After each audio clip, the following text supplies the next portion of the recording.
They ordered Earth to kneel instead. Humanity unleashed the Black Warship. The ships appeared on a Tuesday morning. Sarah Mitchell was pouring her second cup of coffee when every screen in the NASA control room switched to the same image. Massive vessels hung in the space between Earth and Mars. They looked like floating cities made of dark metal and cruel angles. The largest one was bigger than Manhattan. How many? She whispered. Her colleague, Dr. James Wong, counted with shaking hands. 400. Maybe more. They're still coming through some kind of door in space. Across the world, the same scene played out. People stopped in the streets. Cars pulled over. Children pointed at the sky, where, even in daylight, the closest ships could be seen as dark spots blocking the sun. The message came 6 hours later. It broadcast on every frequency, every channel, every device with a speaker. The voice was cold and spoke perfect English, though it clearly was not human. Species of Earth, I am High Executor Lord Thesson of the Veltary, speaking on behalf of the Dominion of 12 Thrones. For 40,000 of your years, we have ruled this region of space. Every intelligent species either serves the Dominion or ceases to exist. There are no other options. In the United Nations building, world leaders sat in stunned silence. The American president gripped her armrest until her knuckles turned white. The Russian president had gone pale. The Chinese premier was already on the phone with his military commanders. Though everyone knew their weapons were useless against ships that size, Lord Thesson continued. You will accept tithe species status. This means the following. Your governments will dissolve. Your militaries will disband. 20% of your population will be selected each decade to serve Dominion needs across our territories. Your planet's resources belong to us. Your children belong to us. Your future belongs to us. The transmission showed Lord Thesson for the first time. He was tall and thin, with gray skin that looked like stone and eyes that glowed faint purple. Behind him stood others of his kind, all wearing armor that seemed to flow like liquid metal. You have 72 hours to transmit your acceptance. If you do not, we will begin orbital bombardment of your largest cities. We will continue until you comply or until your species is extinct. We have done this 47 times before. We are very patient. The transmission ended. Chaos erupted. Religious leaders called it the end times. Military generals demanded action despite knowing they had nothing that could reach those ships. Some people rioted. Others prayed. Most just held their families and waited to die. The emergency unsession was 12 hours old and going nowhere when the doors opened and a woman walked in. She wore a black military uniform with no country's flag, no insignia anyone recognized. She was perhaps 60 years old, with gray hair cut short and eyes that had seen things no one in that room could imagine. My name is Admiral Yara Chun, she said, and I represent the Black Fleet Directorate. The American Secretary of State stood up. There is no such organization. I would know. No, you would not. Admiral Chun walked to the center of the room. In 1947, a vessel crashed in Antarctica. Not Roswell? That was a weather balloon. Antarctica was real. The vessel was damaged beyond repair, but its technology was intact. She placed a small device on the table. It projected a hologram of a ship. Not an alien ship. Something different. Something that looked almost human in its design, but wrong somehow. More aggressive. More dangerous. For 80 years, a program has existed outside any government's knowledge. Funded through channels so buried that even your intelligence agencies never found us. We took that alien technology and we studied it. We improved it. We asked questions the original builders never thought to ask.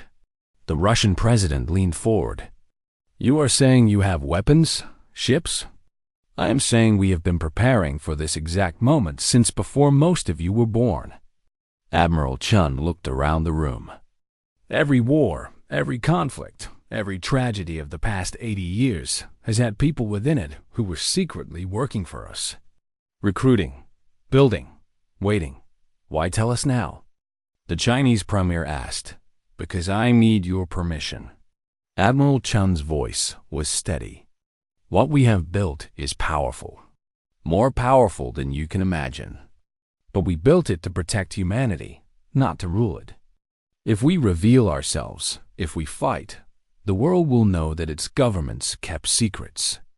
That shadow organizations are real. Everything will change. The British Prime Minister spoke carefully. And if we say no? If we choose to negotiate with these Dominion creatures? Admiral Chun's expression did not change. Then humanity kneels. And in 100 years, your great-grandchildren will be slaves on alien worlds. And no one will remember that you had a choice. Silence filled the room. The American president spoke first. What do you need? Just your agreement. And your trust. Admiral Chun touched her ear, listening to something only she could hear. The Dominion is monitoring all our communications. They think we are debating whether to surrender. In 30 minutes, we will send them a transmission accepting their terms.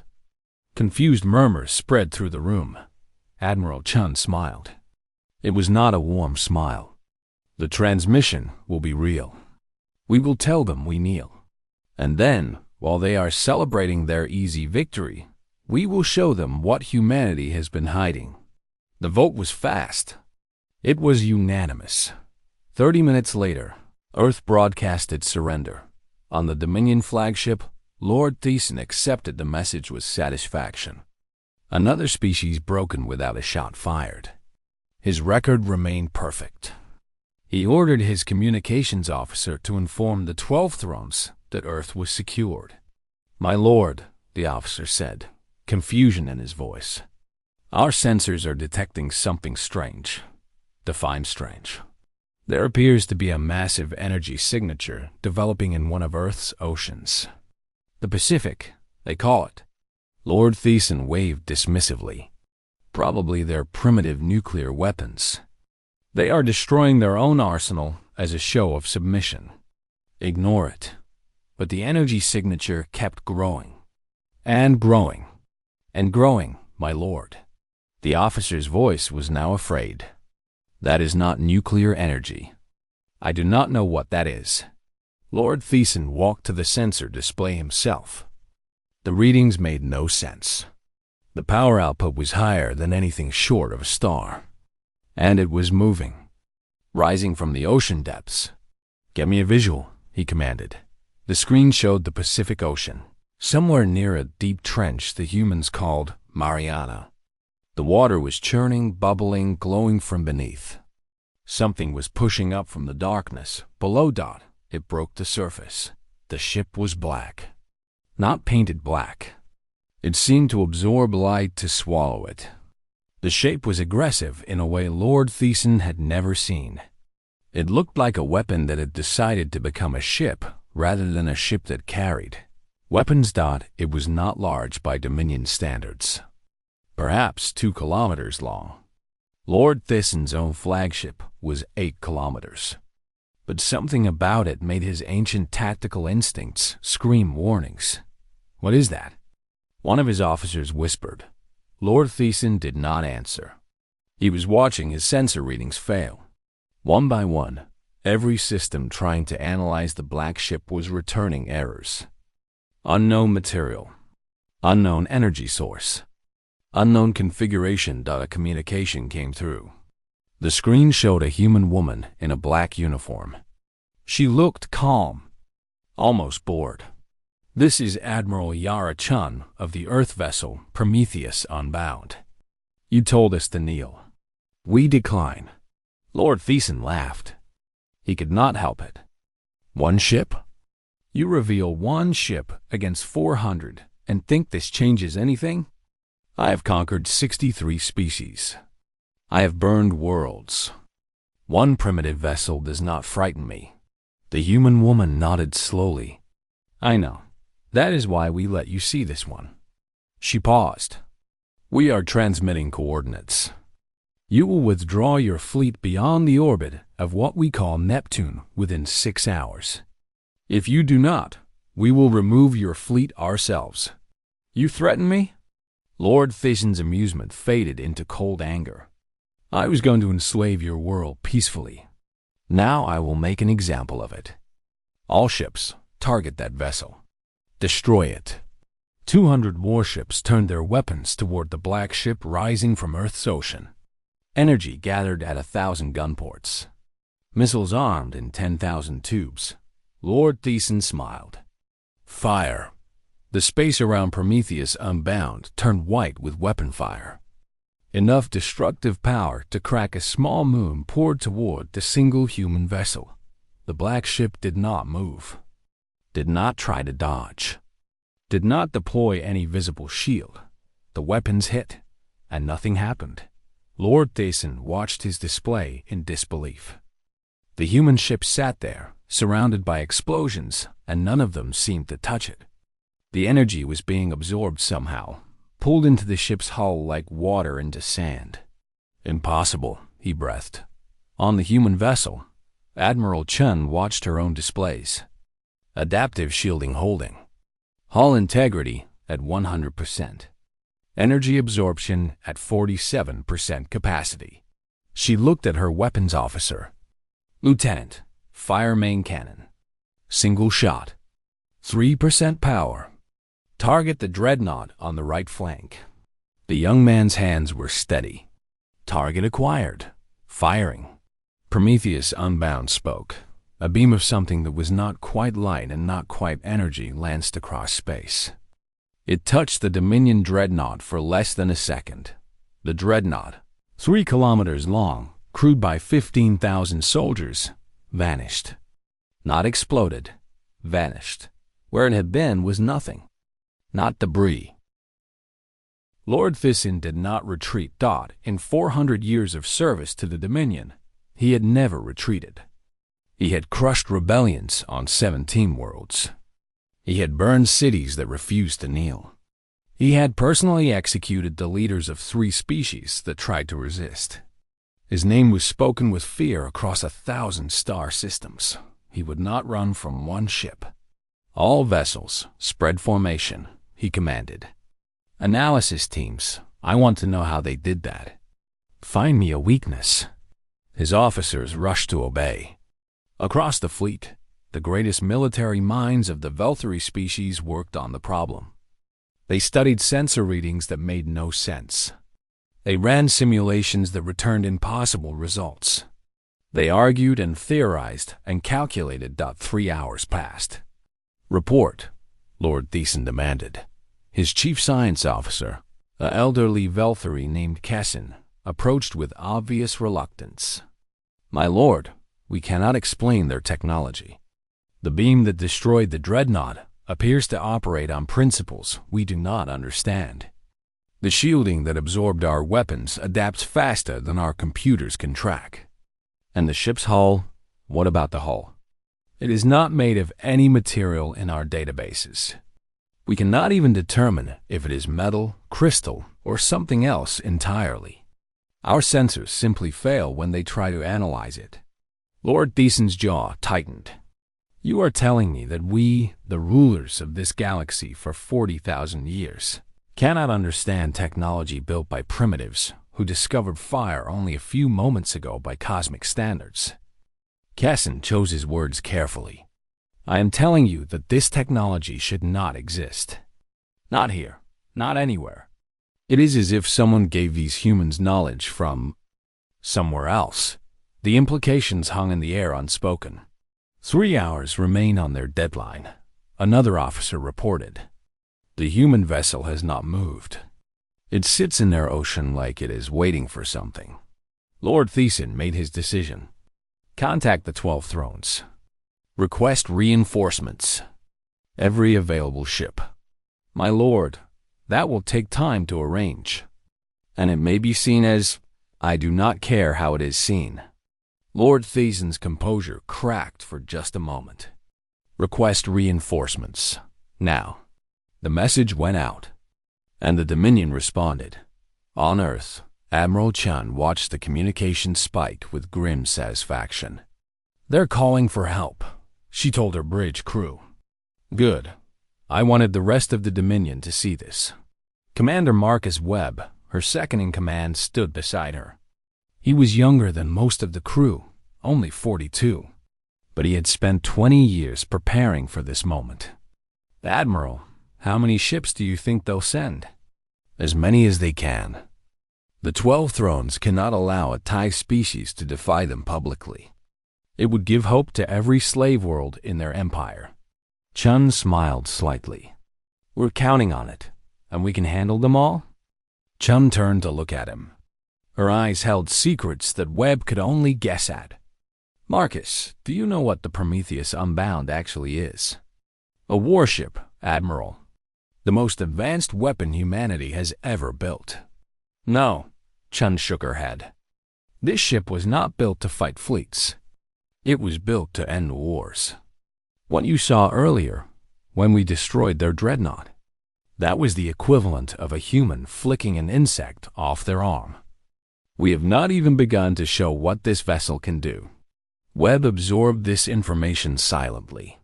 Like all Black Fleet officers, he had trained for years without knowing the full scope of what they were defending. Now, standing on the bridge of something that could apparently end civilizations, he felt very small. Why haven't we used it before? He asked. All those wars, all those deaths over the last 80 years. We could have stopped them. Admiral Chun's expression grew sad. Could we? And then what? We become rulers of Earth. We decide which conflicts are allowed.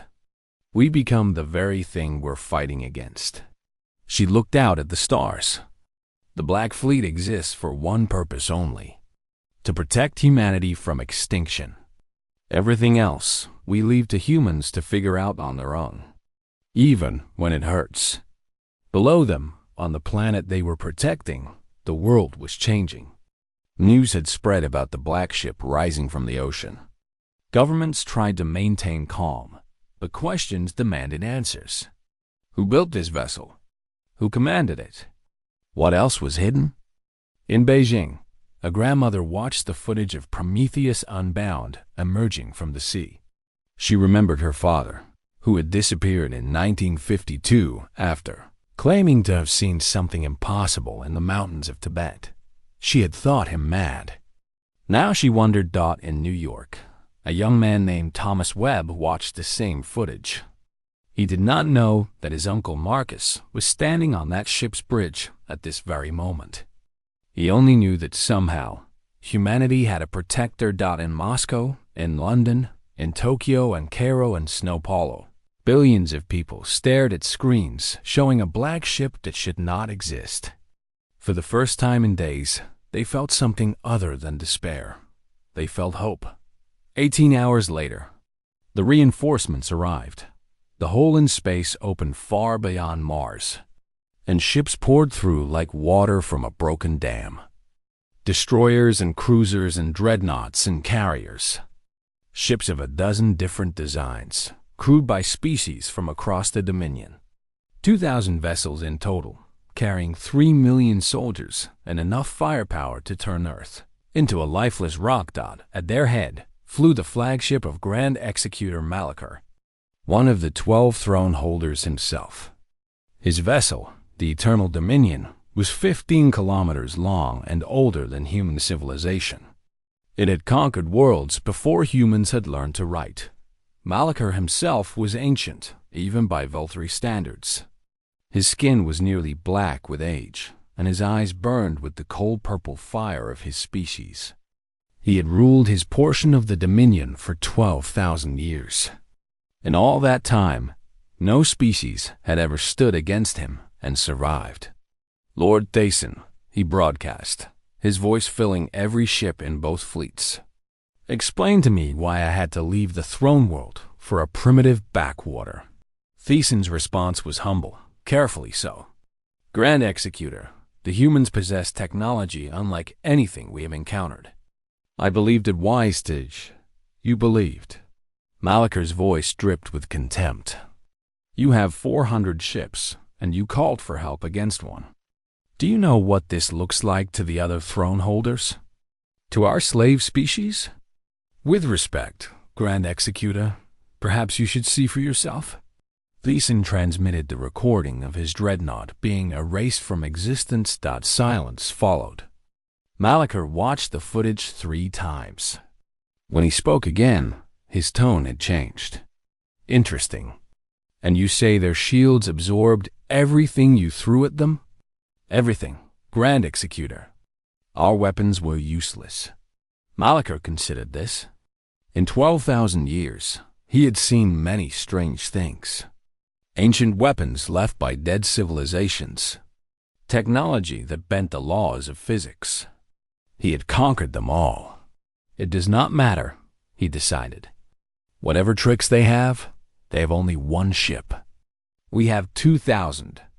Even if each of their weapons can destroy one of our vessels with a single shot, they cannot fire 2,000 times before we overwhelm them. It was simple mathematics. Cold and brutal, but effective.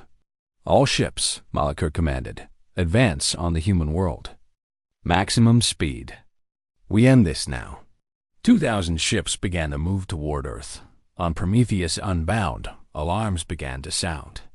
Admiral, the Dominion fleet is advancing. All of them. Chun studied the tactical display. 2,000 contacts spreading out in a formation designed to approach from multiple angles at once. Even Prometheus Unbound could not be everywhere. Time to Earth? 4 hours at their current speed. Chun nodded slowly. Broadcast to the enemy fleet. All channels. The communications officer opened the connection. Chun's face appeared on every screen in the Dominion Armada. This is Admiral Chun. You have been warned once. You did not listen. Your deadline has passed. What happens now is your own choice. Malaker laughed. The sound echoed across 2,000 ships. Your deadline? You gave us a deadline? Human, I am Grand Executor Malaker of the 12 Thrones. I have burned worlds that insulted me less than you have. You will kneel, your planet will bleed, and your species will learn its place. Chun's expression did not change. Marcus, signal the others. Others? Malaker's laughter died. What others? Below the Pacific Ocean, 11 more energy signatures began to rise. They broke the surface in perfect formation. 11 black ships, each identical to Prometheus Unbound. They rose from the Atlantic, the Indian Ocean, the Mediterranean, the North Sea. They rose from places humanity had guarded for decades. Hidden beneath military bases and research stations and innocent-looking. Islands. Each ship bore a name from human. Mythology: Hercules, Atlas, Hyperion, Themis, Kronos. Rhea, Oceanus, Tethys, Dea, Phoebe, Mnemosyne, 12 titans of human engineering. Rising to defend their world. Admiral Chun watched Malaker's face on her screen. The ancient throne holder looked like someone had just told him the laws of physics were optional. You wanted to know why Lord Thiessen called for help, Chun said quietly. Now you know. You have 80 years of human preparation, human engineering, and human fury standing between you and our world. We have asked nicely. We have warned you fairly. You have refused to listen. She stood up from her command chair. Grand Executor Malaker, this is your final chance. Turn your fleet around. Go home. Tell the 12 thrones that Earth is not a tithe species. We are not yours to take. We are not yours to rule. We are humanity. And today, you learn what that means. On the Eternal Dominion, Grand Executor Malaker stared news of the battle spread across the stars faster than light itself. The Dominion's communication network spanned 100,000 worlds. Every colony, Every outpost, every slave planet received news almost instantly. And now, that network carried something unprecedented. Footage of a Tithe species fighting back on Quoth Prime, a world of gentle beings with soft blue skin and 4 arms. Millions gathered around public screens. The Quothi had served the Dominion for 18,000 years. They were considered the perfect slaves, intelligent enough to be useful, peaceful enough to never resist. They cooked the food of their masters. They cleaned their ships. They raised their children. Now they watched 12 black ships rising from a blue world called Earth. "Is this real?" whispered a young Quothi named Tellen. She worked in the household of a minor Velthari lord, cleaning chambers and staying invisible. "Are they actually fighting?" Her grandmother, old and scarred from decades of service, said nothing. But tears ran down her weathered face. Tears that had not fallen in 50 years. On Kreth, homeworld of the Crethani warriors who served as the Dominion soldiers, the reaction was different.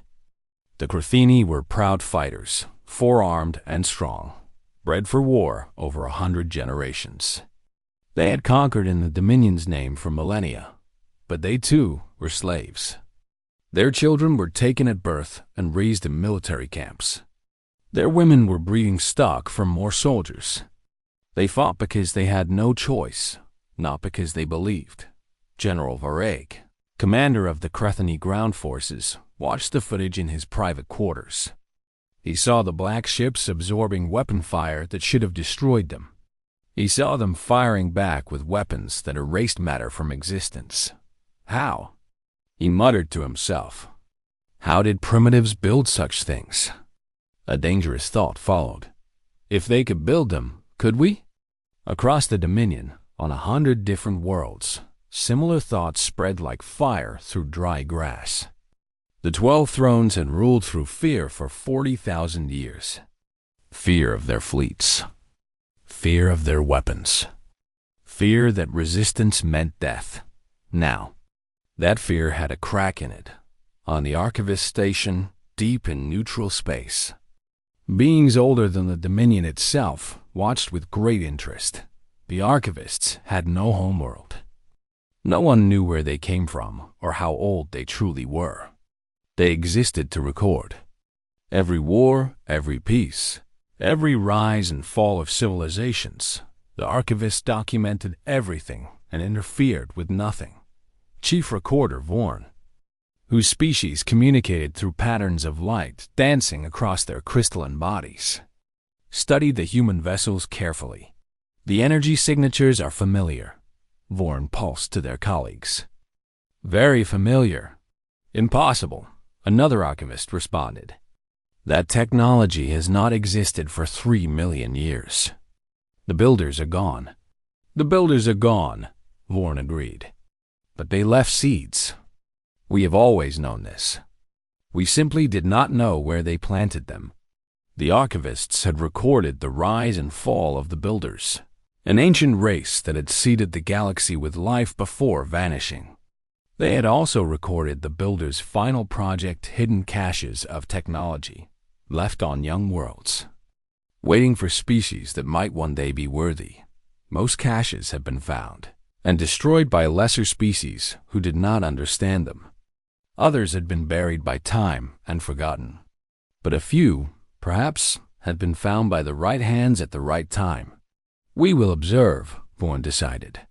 This may be the beginning of something significant. Back in Earth's solar system, the battle raged. Grand Executor Malachar had expected the fight to be brief. 2,000 against 12, simple mathematics. His fleet would lose ships, certainly, but they would win through sheer numbers. He was wrong. The 12 black ships moved through space in ways that defied known physics. They accelerated without visible engines. They turned at angles that should have torn any vessel apart. They appeared in one place, fired, and appeared somewhere else before his ships could respond. And their weapons were devastating. The main cannons could erase a dreadnought with a single shot. But they had other weapons too. beams that disabled shields without harming hulls, pulses that scrambled navigation systems and left ships drifting, targeted strikes that destroyed weapon ports while leaving crew quarters intact. Malachor noticed this. Despite their overwhelming power, the humans were not simply killing. They were disabling, neutralizing. Ships that should have been destroyed were merely crippled, their crews alive but helpless. Why? He muttered, watching another cruiser go dark instead of exploding. Why would they show mercy? In the first hour, 400 Dominion ships were destroyed or disabled. Not one human ship had been damaged. In the second hour, that number rose to 700. The humans seemed to be everywhere at once, their vessels dancing through the Dominion formation like predators through a herd. Malachor ordered his ships to concentrate fire. All weapons, all targeting, focused on a single human vessel at a time. Surely even their shields could not absorb that much punishment. The Oceanus was chosen as the first target. 300 ships locked onto it and fired simultaneously.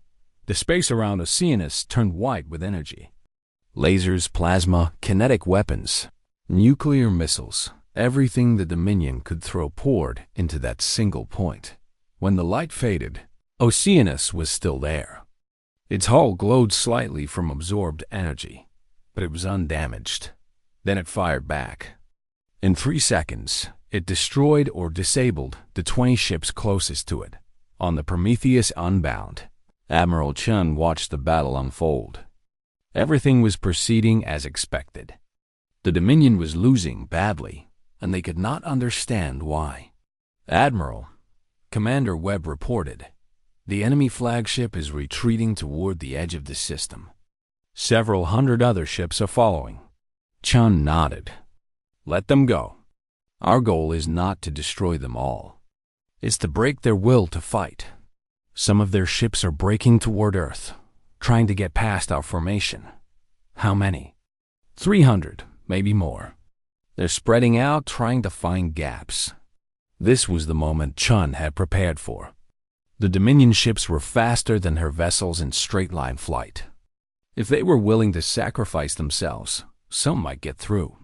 "All ships," she broadcast to her fleet. "Formation Atlas. Protect the planet." The 12 black ships moved. They arranged themselves in a sphere around Earth, each one covering a section of space. The gaps between them were still enormous by normal standards. A small ship might slip through, but the human vessels had more than their main cannons. As Dominion ships tried to break through, the Black Fleet unleashed secondary weapons, thin beams of light that moved faster than any ship could dodge, waves of energy that disabled engines across huge areas of space, mine-like devices that appeared from nowhere and lashed onto hulls. Ships that tried to run for Earth were stopped, crippled, left drifting. Not destroyed. Never destroyed unless absolutely necessary. 3 hours into the battle, Grand Executor Malachor called for a ceasefire.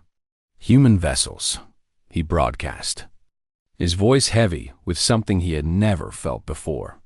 "Defeat. We request a pause in hostilities, to recover our wounded and retrieve our dead." Admiral Chun's response was immediate. "Granted. Your ships may retrieve survivors from disabled vessels. Any ship that moves toward Earth will be considered hostile." For 6 hours, the battlefield was quiet. Dominion rescue ships moved through the debris, picking up survivors from crippled vessels. There were many survivors, far more than there should have been. Malachor watched the recovery efforts from his flagship. He had lost over 1,000 ships, almost half his fleet, and he had not scratched a single human vessel. But more disturbing was what his crews reported. The humans had deliberately avoided killing whenever possible. Ships were disabled, not destroyed. Life support was left intact. Escape pods were untouched. It made no sense.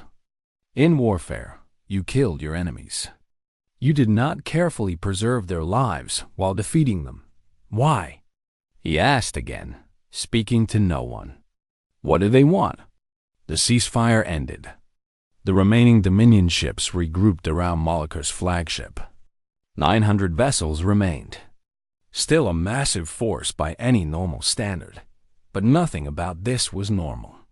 Grand Executor, one of his officers, said quietly, "We should retreat. Report to the other throne holders. Bring a larger fleet." A larger fleet? Molocher turned on the officer with cold fury. I brought 2,000 ships against 12. What larger fleet would be enough? Bring 10,000? 20? When does it end? The officer had no answer. Molocher turned back to the viewport. Earth hung in the distance, beautiful and blue, protected by 12 black shapes that his entire armada could not scratch. "Open a channel to the human flagship," he ordered. Admiral Chun's face appeared on his screen. She looked tired, he realized. Not triumphant, not proud, just tired. "Grand Executor," she said, "are you ready to discuss terms?" Terms. The word tasted bitter. "You want us to surrender?" "No," Chun shook her head. "We want you to understand. There does not need to be more death today. There does not need to be war between our peoples. You came here to take our freedom. We have." 3 months passed after the Battle of Soldat on Earth. The world had changed forever. The existence of the Black Fleet was no longer secret. Governments scrambled to explain how a shadow organization had operated for 80 years without anyone knowing. Some leaders were voted out. Others faced trials. The old order was crumbling, but amid the chaos, there was also unity. For the first time in human history, every nation agreed on something. They were not alone, and they were not safe. The Dominion would return. The only question was when. Admiral Chun addressed the newly formed Earth Defense Council from the bridge of Prometheus Unbound. "Our victory bought us time," she told the assembled leaders, speaking through a holographic projection. "The Dominion is vast. They have resources we cannot imagine. Eventually, they will decide that Earth must be dealt with, and they will send everything they have." "How long?" the American president asked. "Months, maybe a year. They need to reorganize, convince the other throne holders, gather forces from across their territory." Chun's expression was grave. "But make no mistake, they will come. And when they do, it will not be 2,000 ships. It will be 20,000. Or 200,000. The room fell silent. "Can we defeat that?" Someone asked. Chun was quiet for a moment. "No, not by fighting. There are not enough ships we can build, not enough weapons we can make. If we try to fight the Dominion fleet to fleet, we will eventually lose. Then what do? We change the game." Chun touched a control, and a star map appeared. "The Dominion rules through fear. They have kept 100,000 worlds enslaved because those worlds believe resistance is impossible. We have proven it is not. Now we need to spread that proof." She highlighted a section of the map. "For 3 months, we have been in contact with representatives of slave species across Dominion space. The Quarathi, who serve as household workers. The Crethani, who fight as soldiers. The Meleks, who mine the Dominion's resources. Dozens of others. They want to rebel?"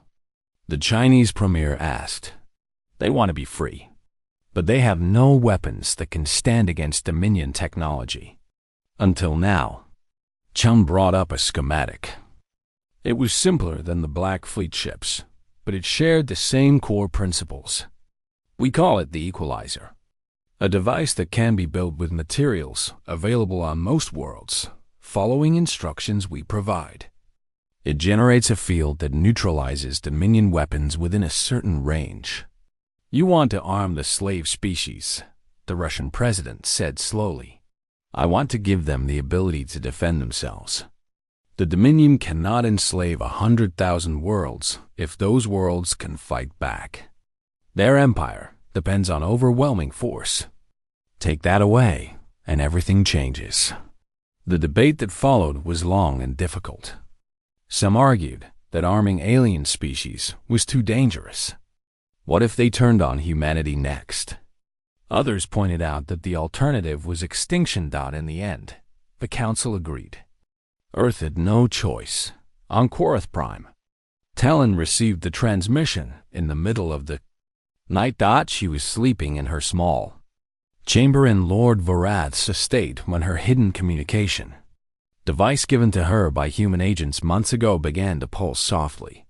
She covered herself with blankets and watched the message play. Admiral Chun's face appeared. To all friends of Earth, the time has come. You will receive technical specifications for a device called the Equalizer. Build it, distribute it. When the Dominion comes for Earth, they will find their slave worlds no longer willing to serve. The age of the 12 thrones ends now. Fight for your freedom. Fight for your children. Fight for a future where no one kneels. Talon's hands trembled as she saved the specifications. She was a cleaner. She had never fought anyone in her life. The Korathi were peaceful by nature, gentle by tradition, but she thought of her grandmother, who had lost 3 children to Dominion selection. She thought of her mother, who had been taken to serve on a pleasure ship and never returned. She thought of her father, worked to death in a factory before Talon was old enough to remember his face. She thought of all the Korathi who had suffered for 18,000 years. By morning, she had shared the specifications with 40 others. By nightfall, that number was 4,000. Within a week, hidden factories across Quoth Prime were building equalizers. Similar scenes played out across the Dominion. On Kreth, General Varrock read the specifications and recognized their potential immediately. His warriors had weapons, but nothing that could match Dominion ships. With equalizers protecting their planet, they could finally fight for themselves instead of their masters. On Melix 3, miners who had worked in darkness for generations now had a light to follow. On Desser, scholars who had been forbidden from studying anything except approved texts now had the most dangerous knowledge in the galaxy. The Dominion did not notice at first. They were too busy preparing their revenge against Earth. Grand Executor Malachar had returned to the throne world with news of his defeat, and the 12 throne holders were furious. You lost to primitives, Throneholder Syrinx said coldly. She was old even by Velthari standards, her power unchallenged for 15,000 years. You took 2,000 ships and were defeated by 12. They have technology we cannot explain, Malachar defended himself. Weapons that I do not care about your excuses. Syrinx cut him off with a gesture. Earth must be destroyed. Not conquered, destroyed. Made into an example that will prevent any other species from ever dreaming of resistance. The other throne holders agreed. A fleet was assembled, not 2,000 ships this time, but 10,000. Every available vessel from across the Dominion converged on the Throneworld, dotted them all. 5 months during which the Equalizer spread to 70,000 worlds. When the fleet finally launched toward Earth, they did not know they were leaving a powder keg behind them. Admiral Chun received word of the approaching armada through her intelligence network. 10,000 ships. It was exactly what she had expected. Are we ready? Commander Webb asked. The question is not whether we are ready, Chun replied. The question is whether they are. She opened a channel to Earth. This is Admiral Chun to all stations. The Dominion fleet will arrive in 18 hours. All ships, prepare for deployment. All ground stations, initiate defense protocols. All citizens. She paused. Today we fight not just for Earth, but for every enslaved world in this galaxy. Today we prove that tyranny can be defeated. The 12 ships of the Black Fleet rose from their resting places.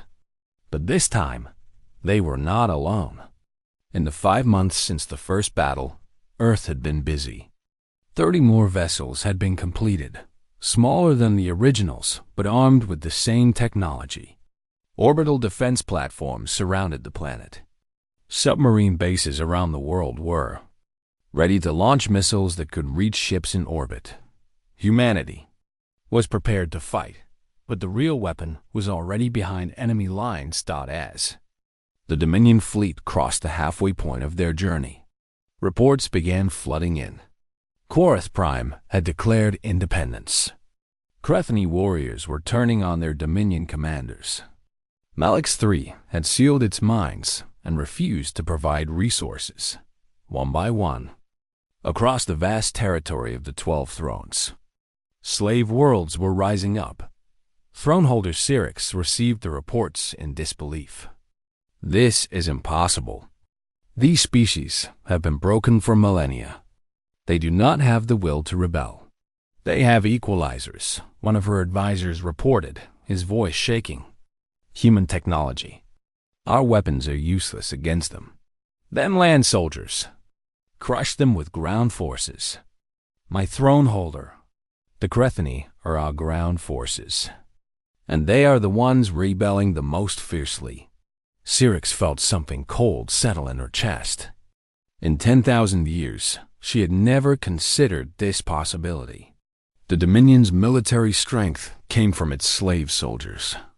Without the Crethany, they had administrators and engineers, but few who could actually fight. The fleet was already in motion.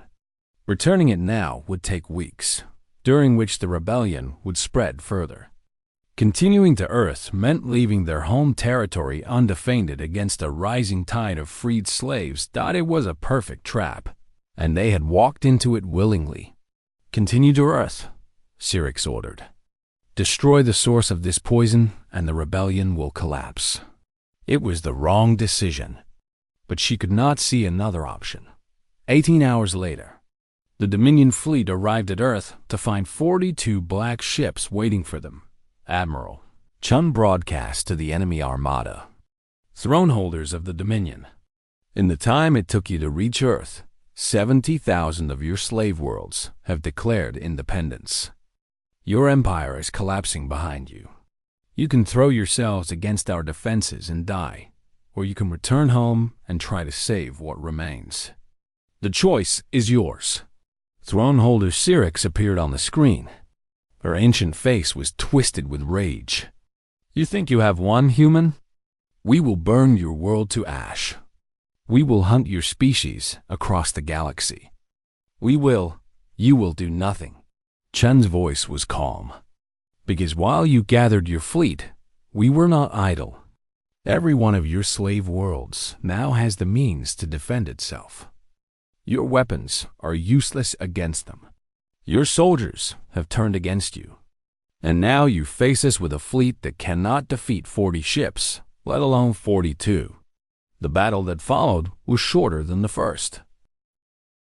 The Dominion fleet fought with the fury of desperation, but fury is not enough against superior technology and position.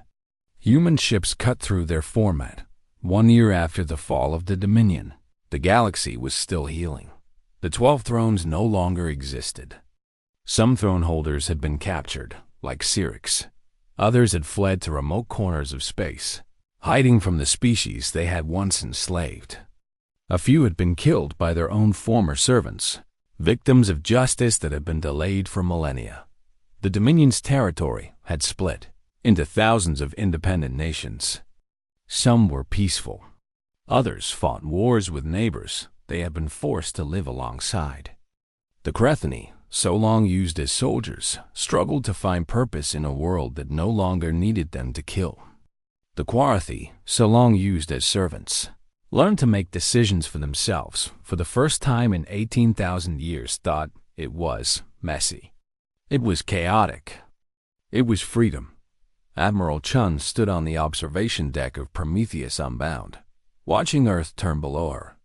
The ship was in orbit now, no longer hiding beneath the ocean. There was no need to hide any more. Commander Webb approached her. Admiral, the Galactic Assembly has finalized its charter. 173 species have signed. They want you to address the first session. Chun smiled tiredly. They want a human to tell them what to do. Old habits die hard. With respect, Admiral, they want to thank you, all of us, for what humanity did. What humanity did was give them a chance. What they do with that chance is up to them.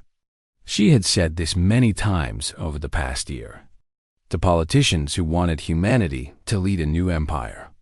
To military leaders who wanted to use the Black Fleet to enforce peace. To ordinary people who looked at her like a savior. Every time, she gave the same answer. We are not your rulers. We are your neighbors. The assembly met on a station built in neutral space, far from any world that might claim ownership. Representatives from every freed species gathered in a chamber that could hold 10,000. They came in shapes and sizes that spanned every possibility, tall and short, scaled and furred, with 2 limbs or 20. They came speaking 1,000 languages, united only by the translation devices that let them understand each other. Admiral Chun walked to the central podium alone. She wore her black uniform, unchanged from the day she had first revealed herself to Earth's governments. She looked older now, the weight of the past year carved into her face. My name is Yora Chun, she began. I was born in a small village in China 83 years ago. When I was 7, my father told me stories about the stars. He said that one day, humanity would reach them. He did not know that the stars had already reached us. She paused, looking out at the assembly. For 80 years, humanity prepared in secret. We built weapons. We trained soldiers. We planned for the day when the galaxy would come to take our freedom. When that day arrived, we were ready. But we did not build those weapons to conquer. We did not train those soldiers to enslave.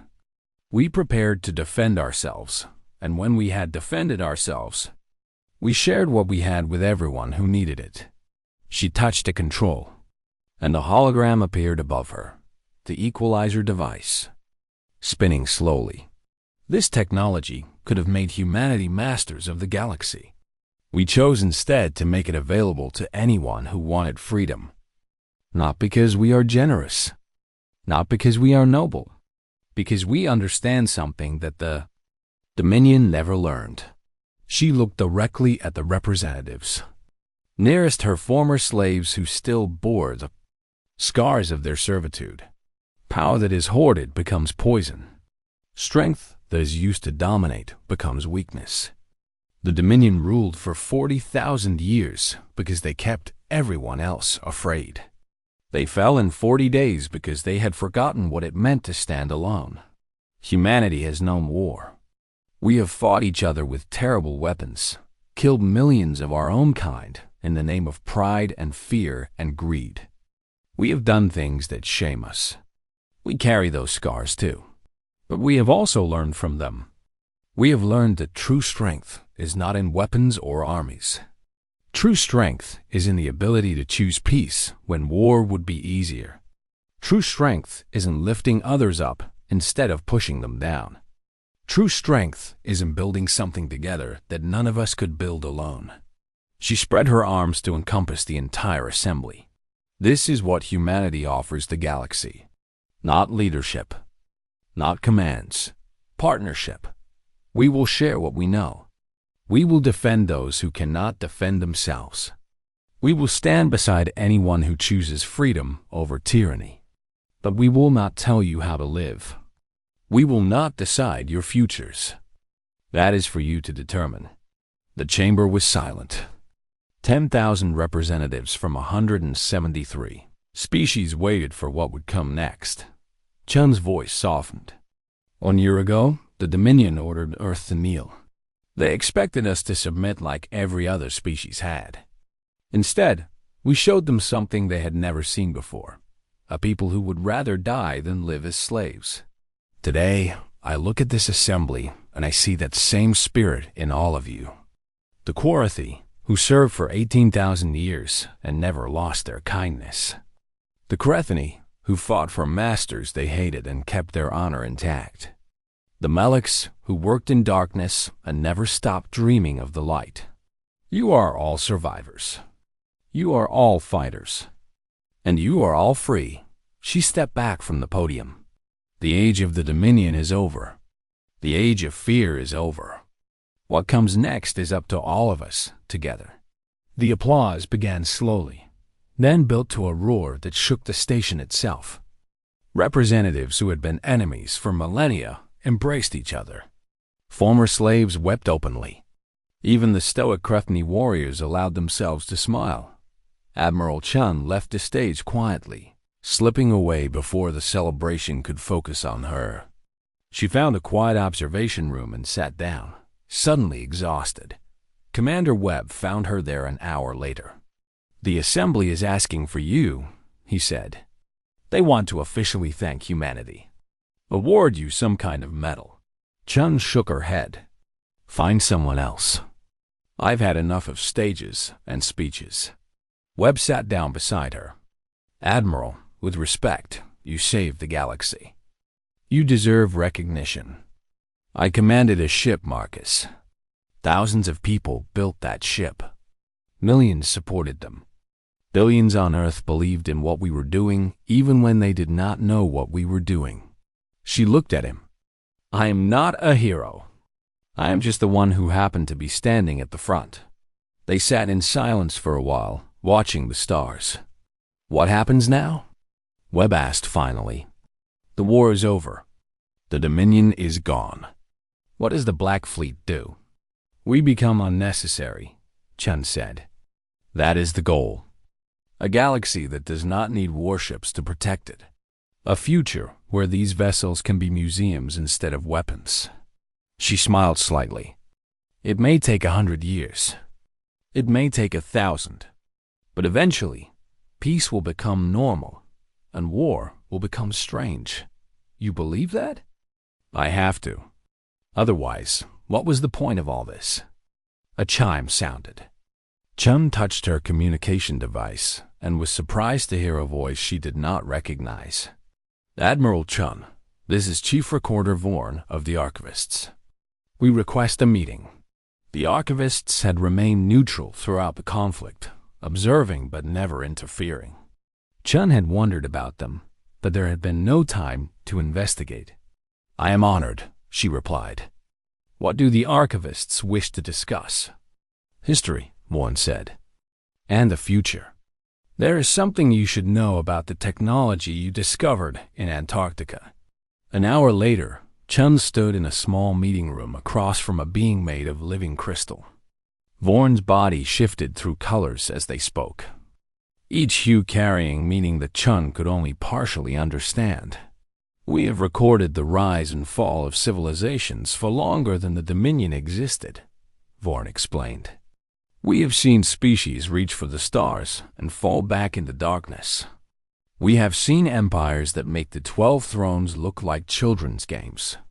"And you never interfered," Chun said, "even when billions suffered.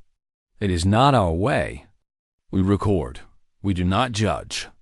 Vorn paused, colors rippling. "But we also remember. And we remember the builders." Chun leaned forward. "The technology we found in Antarctica. It came from them." "Yes, the builders seeded this galaxy with life 3 million years ago. Before they vanished, they left behind caches of technology on young worlds. Tests of a kind. Tests for what? Worthiness." Vorn's colors shifted to deep blue. "Most species who find builder technology use it to conquer. They become tyrants, and eventually, they fall. The technology was designed to accelerate this process to give power to those who were not ready for it, and let the consequences follow." Chun felt cold. "You are saying the builders wanted civilizations to destroy themselves?" "No. We are saying the builders wanted to find civilizations that would not destroy themselves. Species that could be trusted with power. Species that would choose wisely." Vorn's colors became golden. "In 3 million years, we have never recorded a species that passed the test.